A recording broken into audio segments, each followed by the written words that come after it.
안녕하세요. 보험금 팔례방입니다. 2010년 1월 29일 이전 손보약관 정신질환으로 자유로운 의사결정을 할 수 없는 상태에서 번개탄을 태워 사망하였다면 유서가 없어도 자살사망보험금은 면책되는지 여부에 대하여 대전지법 2015나 100318 토대로 면밀히 살펴보도록 하겠습니다.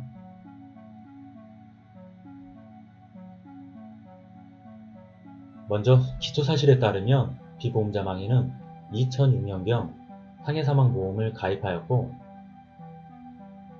상당기간 우울증 및 불면증 치료를 받았으며 끝내 2013년경 착화탄을 피워 일산화탄소 중독으로 사망하였습니다.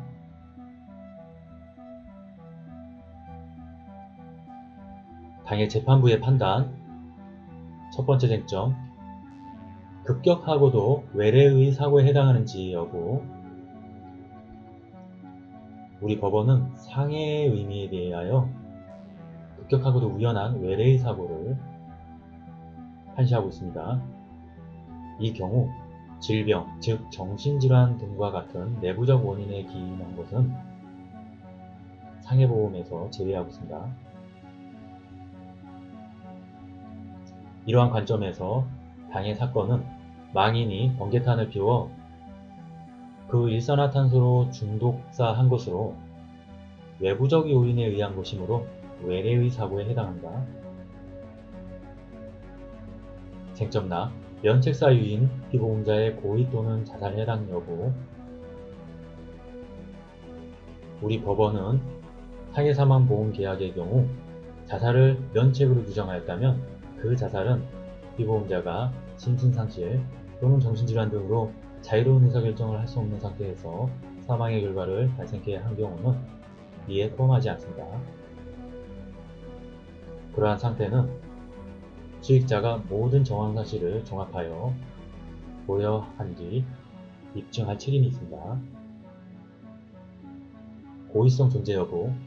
일단 당해사고는 당해약관에서 면책하는 고의 또는 자살에 해당합니다. 심신상실 등 존재 여부. 심각한 우울증 등으로 자유로운 의사결정을 할 수 없는 상태에서 자살한 것인지 여부. 망인은 이혼 후 백화점 매장을 운영하다가 실패하였고, 즉 경제적으로 어려운 상태에 놓여 있었습니다.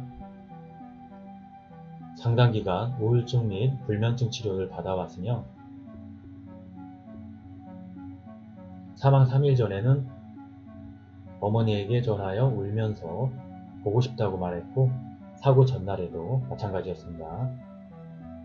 진료기록 감정에 따르면 망인의 사망 즈음에 투약과 의원 내방의 불규칙해짐, 증상의 악화와 빠른 호전 등의 기록으로 우울증의 재발이 의심할 수 있고 신경안정제, 수면제, 항우울제 등이 망인에게 복합적으로 처방되었고 투약의 양과 기간을 감안할 때 그 정도는 중등도 이상의 증상이었다고 판단하였으며 덧붙여서 심각한 우울증으로 자살하였을 가능성을 배제하기 어렵다고 기재하였습니다. 또한 망인은 자살을 계획한 유서를 남기지 않았으며 기타 신변 정리를 한 정황도 없습니다.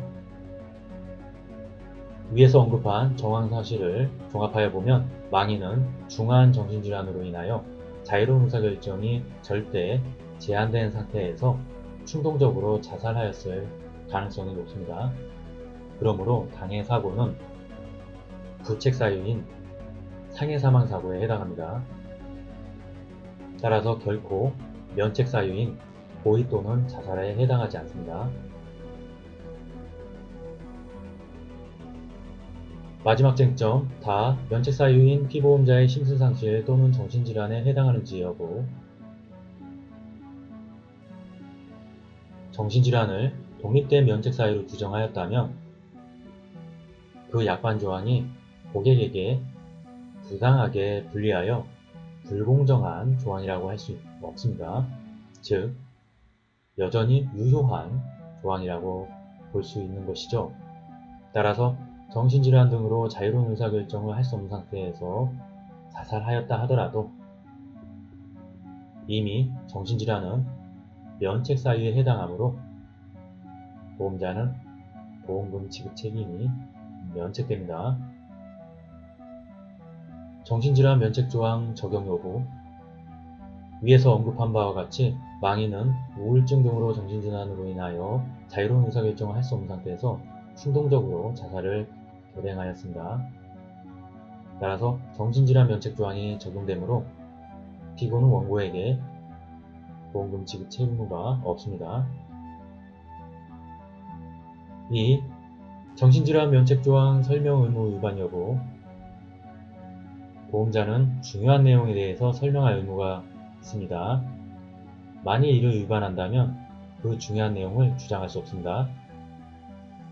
하지만 계약자가 이미 알고 있거나 거래상 일반적인 내용이라거나 법령에 적시된 내용이라면 설명 의무가 없습니다. 이 사건을 보건대 정신질환으로 인한 손해는 엄연히 질병으로 인한 손해이므로 정신질환 면책 조항은 상해보험의 성질상 당연한 경우를 규정한 것이고 상해보험 거래에 있어서 일반적이고 공통된 것이므로 설명 의무가 없습니다. 3. 면책조항과 사망 간 상당 인과관계의 불존재 여부. 망인이 우울증 등으로 인하여 사망에 이르게 된 것이라는 주장은 원고의 종전 주장과 모순됩니다. 또 그가 주장하는 대법원 2013-18929 우리 강의 311회 그 사건은 질병사망보험금 사건으로서 이 사건, 즉 상해사망보험 사건과 사실관계를 달리하고 있으므로 이 사건을 원용하기 어렵습니다. 결론적으로 피고는 원고에게 상해사망보험금을 지급할 책임이 없습니다. 물론 반대 판례도 있습니다. 우리 강의 참고하시길 바라겠습니다. 일산화탄소 중독사 관련 사례 우리 강의 267회, 323회부터 337회까지 참고하시길 바라겠습니다.